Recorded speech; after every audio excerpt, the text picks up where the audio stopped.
You know, building a great vocabulary isn't just about collecting words. It's really about getting the feel of them, right? Today, we are going to explore 5 words that really paint a picture of some pretty intense personalities, from the super stubborn to the super tearful. Let's dive in.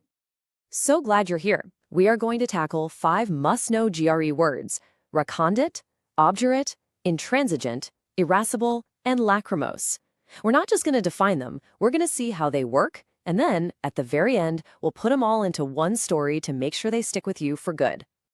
So here's the game plan. We'll kick things off with a word for some seriously obscure knowledge. Then we'll look at 2 different flavors of stubborn. After that, a couple of words about emotions, and then the grand finale, a story that ties it all together. Sound good? Okay, our first word is recondite. You say it like rec-un-dite. And this is just a fantastic word for anything that's, super specialized, kind of hidden, or just really, really hard to wrap your head around. At its heart, it just means known to only a few. So you can think about things like quantum mechanics or, the study of ancient Sumerian pottery. That stuff is recondite because not just anyone can jump in and understand it. You need that special knowledge. And this sentence, it's the perfect example. Limpid just means super clear. So her really clear way of writing made even the most recondite, the most difficult subjects, easy for everyone to get. It shows you exactly how the word works. All right, let's switch gears. We're going to look at 2 really powerful words for being stubborn that, honestly, a lot of people mix up: obdurate and intransigent. They're close, but the difference between them is super important.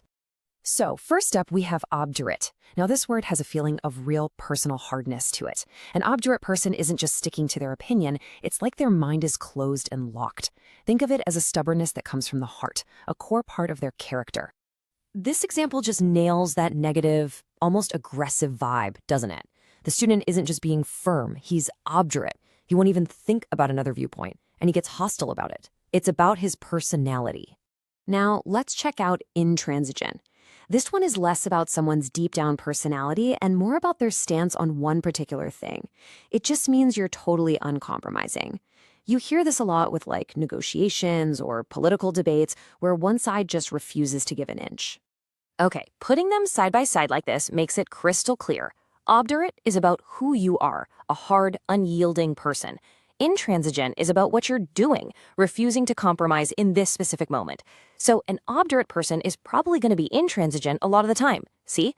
One's the trait, the other's the action. So we've got stubbornness of character and stubbornness of position down. Let's move on to another, let's say, difficult personality trait: irascible. And you say that, irascible.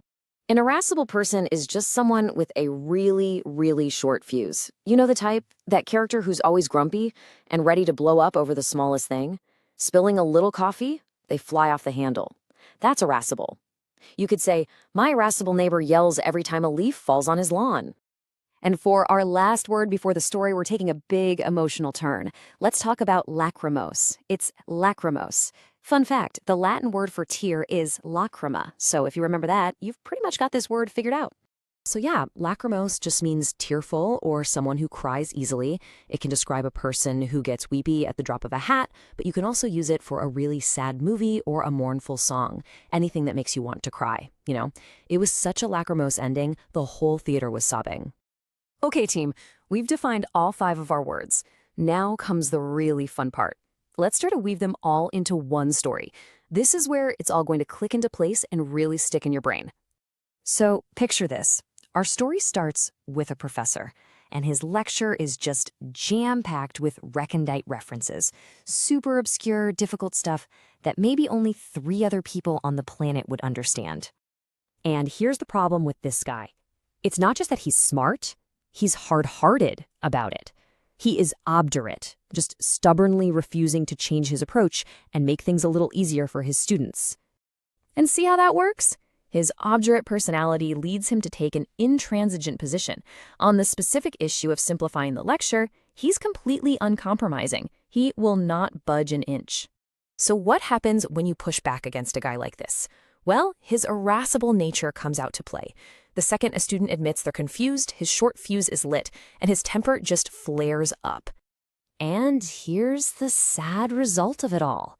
The professor's recondite lecture, his obdurate personality, his intransigent refusal, and his irascible temper all lead to one thing: a lachrymose, totally tearful student. There you go. All 5 words, one very memorable, very terrible professor. So there we have it. A recondite lecture from an obdurate and intransigent professor with an irascible temper, leading to a lachrymose student. Now I'll leave you with this question. Which one of these words makes you think of a character from a book, a movie, maybe even someone you know? Thinking about that is the absolute best way to make these words yours.